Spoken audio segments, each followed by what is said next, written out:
Buenos días, estimados alumnos. Mil gracias, profesora María Elena del Valle, por tan emotiva introducción al tema. Mis disculpas de antemano porque estoy bordeando una afonía desde esta mañana. Espero no quedarme en blanco en la mitad de lo que pienso decirles. Por esta amable invitación hecha por la profesora María Magdalena Ziegler,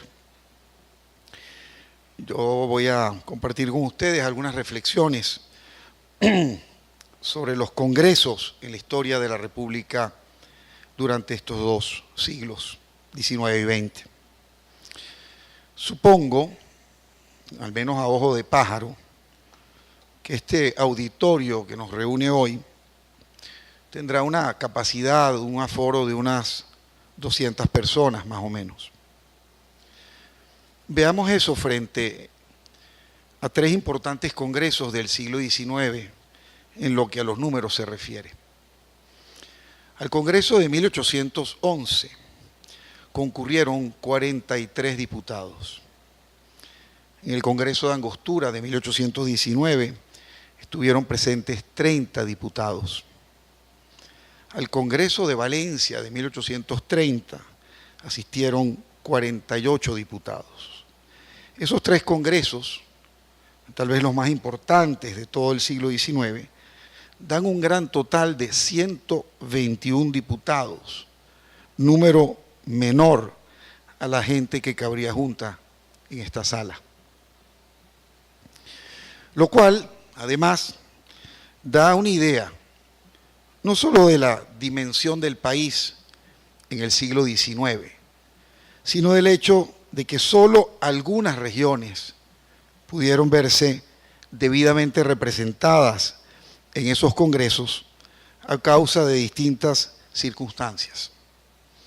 Pero este número total de 121 diputados, como los que concurrieron, si los juntáramos, a los tres famosos congresos de 1811, de 1819 y de 1830, da buena idea del universo de la representación, es decir, del número de representados por cada uno de los diputados presentes.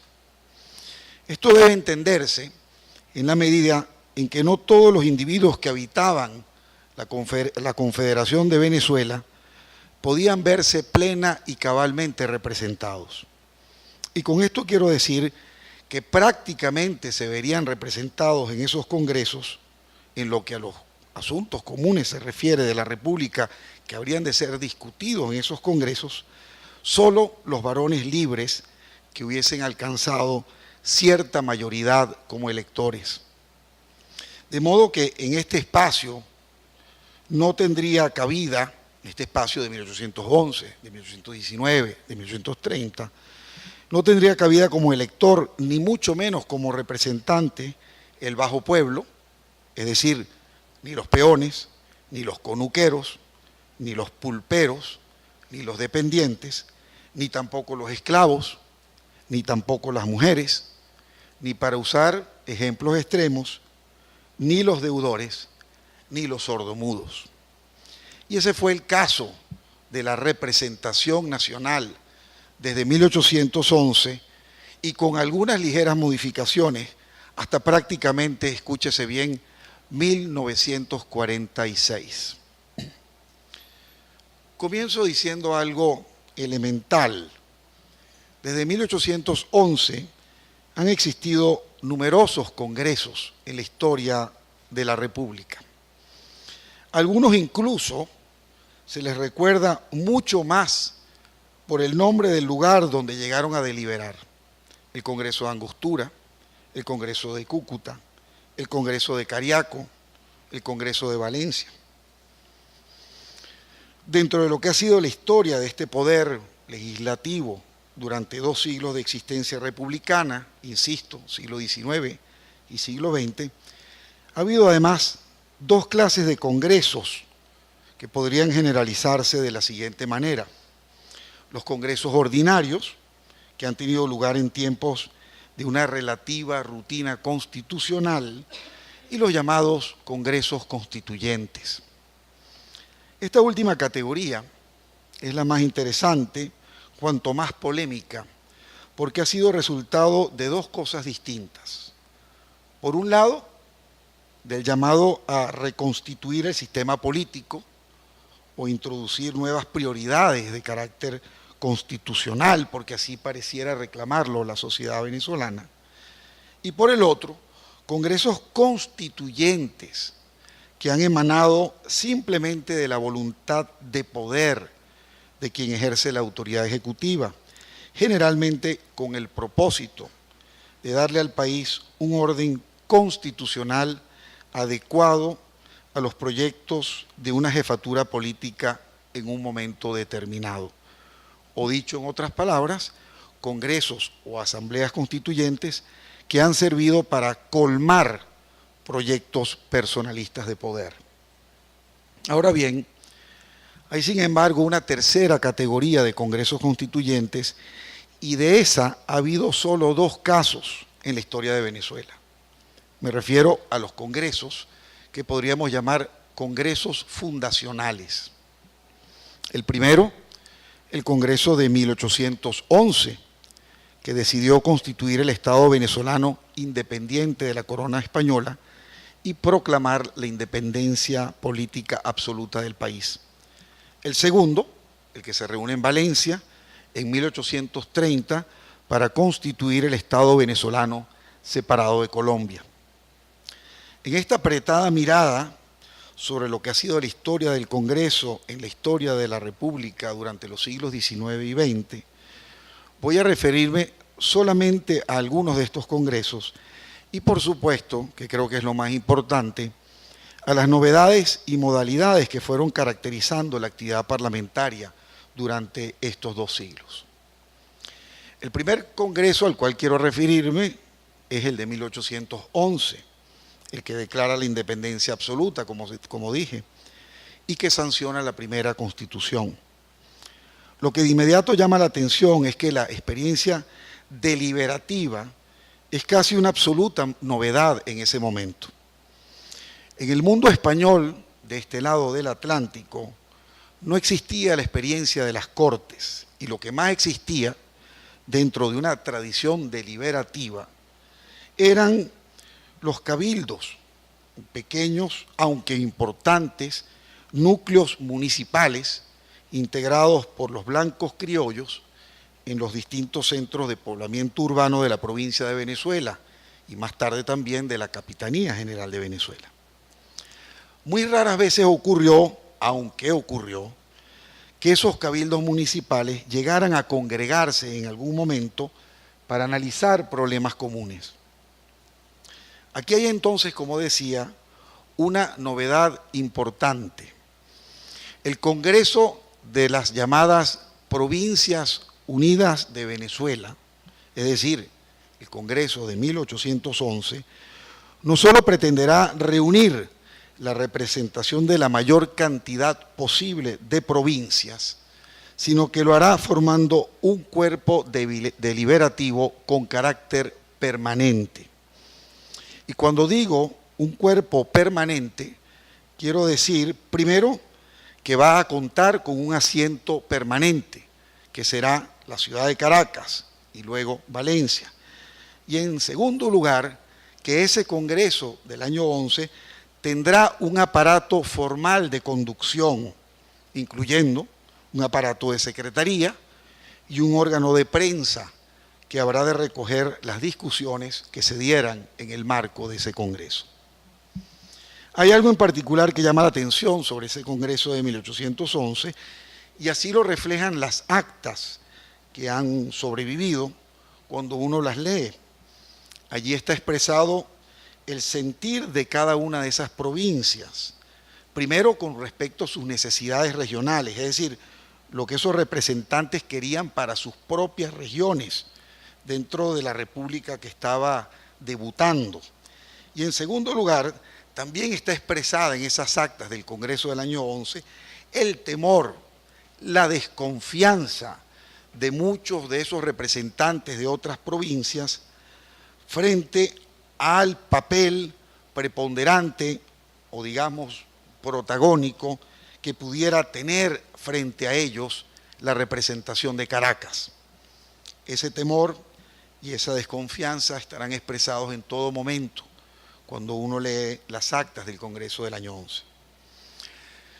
Aunque ese Congreso se pierde en medio de la guerra y apenas dura 2 años, 1811, 1812, hay algo que también llama la atención, y es que a pesar de los avatares de la guerra,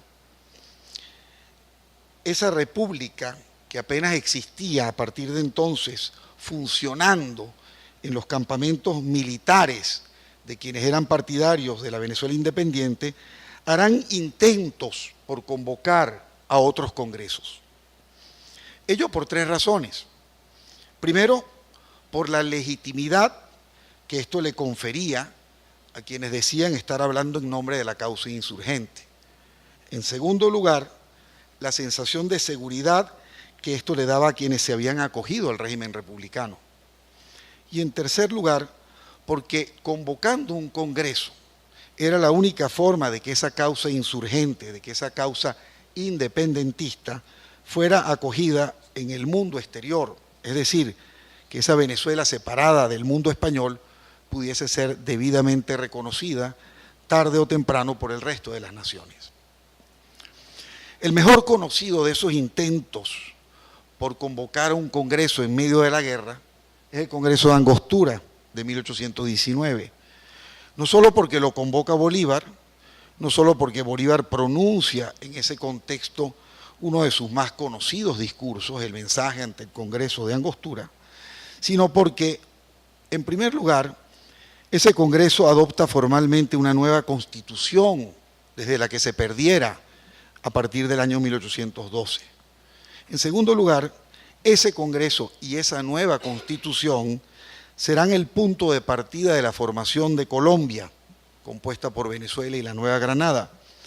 Y en tercer lugar, la importancia de ese Congreso radica también porque a partir de entonces el Congreso deja prácticamente establecido lo que va a ser su principal característica estructural desde 1819 hasta 1998, que es ser un Congreso bicameral, un Congreso integrado por 2 cámaras, la Cámara de Representantes o Diputados y la Cámara de Senadores.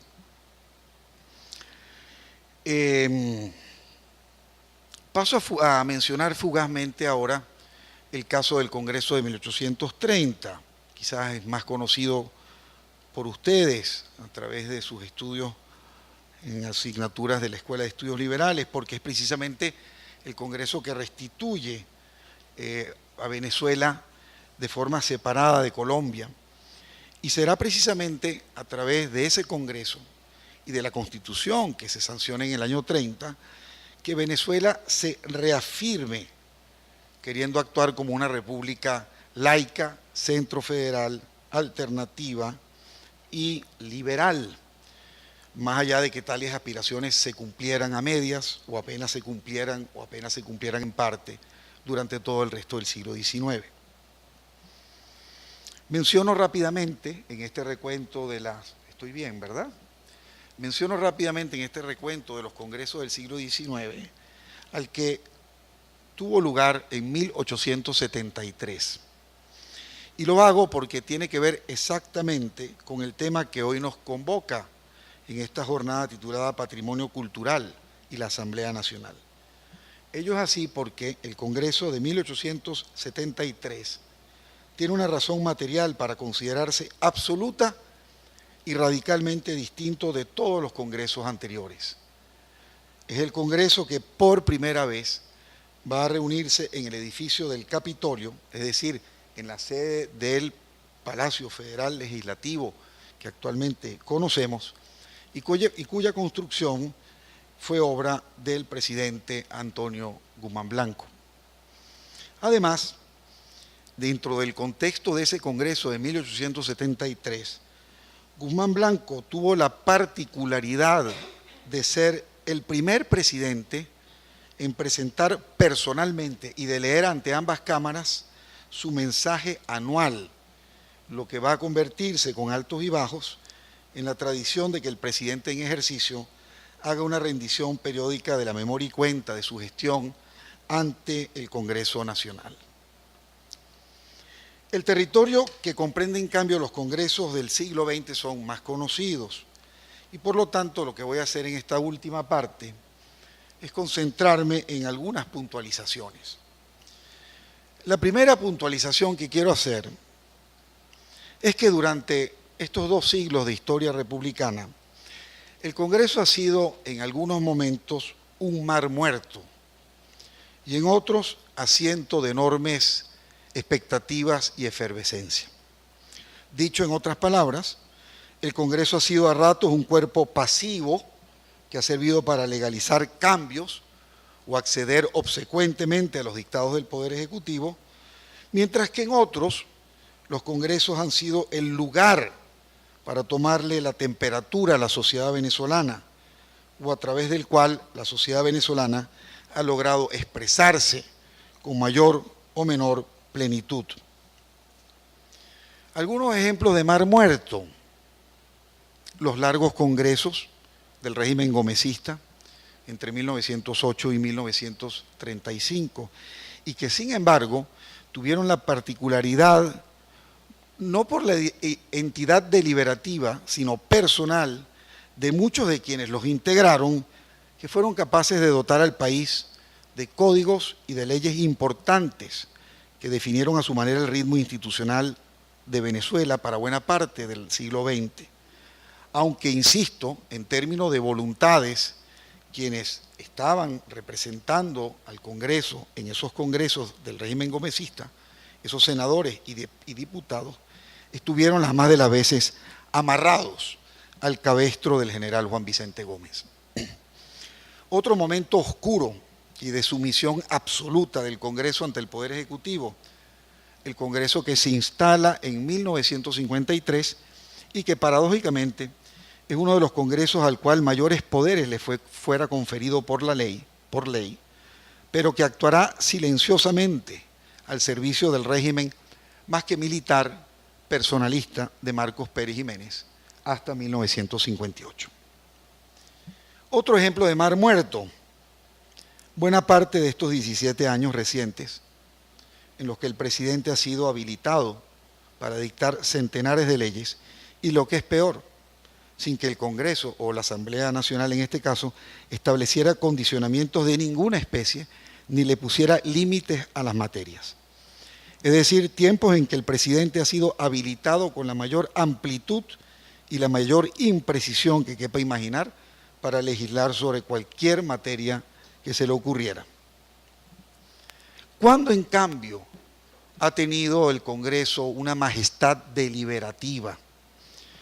Indudablemente, esto que les ofrezco, insisto, es una apretada síntesis y además de apretada, arbitraria, pero quisiera poner de relieve, a mi juicio, 2 momentos de esa majestad deliberativa de los congresos, y ambos momentos corresponden al siglo XX, aunque en el siglo XIX el Congreso tuviera también sus propios momentos de decoro y de majestad. Pero vayamos a estos 2 ejemplos concretos del siglo XX. 1946, cuando se instala el Congreso que se derivaría de la llamada Revolución de Octubre de 1945, en que por primera vez, al igual que en el caso del presidente de la República, los senadores y diputados serán electos de manera directa, universal y secreta. Es decir, ya no lo serán por vía de segundo grado, ni los representantes electos tendrán que tener algún grado de calificación para hacerlo, como había sido prácticamente la norma desde 1811, y a pesar de todas las modificaciones que esa calificación pudiera haber experimentado en el camino. Lo cierto del caso es que hasta 1946, repito, el representante había seguido siendo un representante calificado y ya no lo será. Lo otro que se puede decir sobre ese Congreso de 1946 al 47, y sobre todo respecto a la intensidad de los debates que protagonizó ese Congreso, fue la propuesta del partido COPEI de Rafael Caldera para que los debates fueran transmitidos abiertamente al país a través de la radio, sobra decir la importancia que esto tendría desde el punto de vista simbólico y pedagógico. Era una forma de dar a entender que los problemas del país debían discutirse y tratarse a cielo abierto, que el poder no se concentraba en los pasillos cerrados de la sede del Poder Ejecutivo, ni que existían muros entre la calle y el poder. ¿Tengo tiempo aún? Tengo. Bien. El otro momento de majestad, ya no me falta tanto, pero quiero redondearles el cuadro con lo que les voy a decir. El otro momento de majestad deliberativa fueron los congresos que comprenden el periodo de 1959 hasta 1998, los de la caprichosamente llamada, e insisto en ello, Cuarta República. Ello al menos por tres razones. Primero, por la amplitud, beligerancia, intensidad, calor y pluralidad del debate, además de la forma como se implementaron, por ejemplo, importantes mecanismos contralores y votos de censura. En segundo lugar, por haberse afianzado durante esos mismos congresos del 59 al 98 el principio de la representación proporcional de las minorías. Y por esto mismo, número 3, la forma como esos congresos serán fiel reflejo de la composición nacional y de sus más disímiles tendencias, desde los partidos mayoritarios y más populares hasta las expresiones más minúsculas de la izquierda y también de lo que en Venezuela podría llamarse una derecha. Además, con un agregado dentro de esa dinámica pluripartidista, la posibilidad que tuvieron otras representaciones durante el periodo 58 a 1998, fuera de los partidos mayoritarios, de integrar las directivas del Congreso, ocupar vicepresidencias o presidir comisiones. Es decir, hablamos de unos congresos que sirvieron para que allí cogobernaran y cohabitaran partidos y grupos distintos y contrarios. Y porque además los trámites y hábitos parlamentarios comúnmente acordados se cumplían con un razonable respeto en busca de consensos. La última puntualización que quisiera hacerles dentro de este recuento en torno a la actuación del Congreso durante estos 2 siglos de su existencia, de nuestra existencia republicana, tiene que ver especialmente con una de sus funciones más importantes, es decir, la de actuar como órgano contralor del Poder Ejecutivo. Me refiero así a las veces que con éxito o sin él, el Congreso ha pretendido enjuiciar la actuación del presidente en pleno ejercicio o al concluir su gestión o incluso someterlo a juicio. En este sentido, los congresos venezolanos han tenido desde el siglo XIX algunas actuaciones importantes, aunque no siempre exitosas, insisto en ello, relativas a la responsabilidad del presidente. En el siglo XIX, por ejemplo, el Congreso tuvo la tentativa de enjuiciar al presidente José Tadeo Monagas. Más tarde, enjuició y condenó, aunque sin aplicarle sanciones, al presidente Julián Castro. E incluso, entre uno y otro caso, fue el Congreso el que decretó formalmente la expulsión del expresidente José Antonio Páez del territorio nacional. En el caso del siglo XX, el Congreso logró al menos el enjuiciamiento moral de Marcos Pérez Jiménez, que poco después se traduciría en una enmienda constitucional que le impediría cualquier intento por competir electoralmente a la presidencia. Y desde luego debo mencionar, por último, la acusación intentada contra Carlos Andrés Pérez durante su segunda presidencia, algo que resulta bastante conocido por todos ustedes, y la forma como ese Congreso resolvió autorizar a la Corte Suprema de Justicia para que procediera a enjuiciar a Pérez y suspenderlo de sus funciones sin haber concluido su ejercicio. Existe, a mi juicio, el ambiente, la temperatura, el fervor y la expectativa para suponer en todo caso que esta Asamblea Nacional, la de hoy, no será un mar muerto, sino que seguirá siendo desde el día que debutó el pasado mes de enero un asiento de la efervescencia de la calle. Y tan importante como ello, que esa Asamblea Nacional siga brindando garantías en cuanto a su funcionamiento efectivo como poder autónomo y como expresión que es de la voluntad colectiva de la ciudadanía venezolana. Muchas gracias.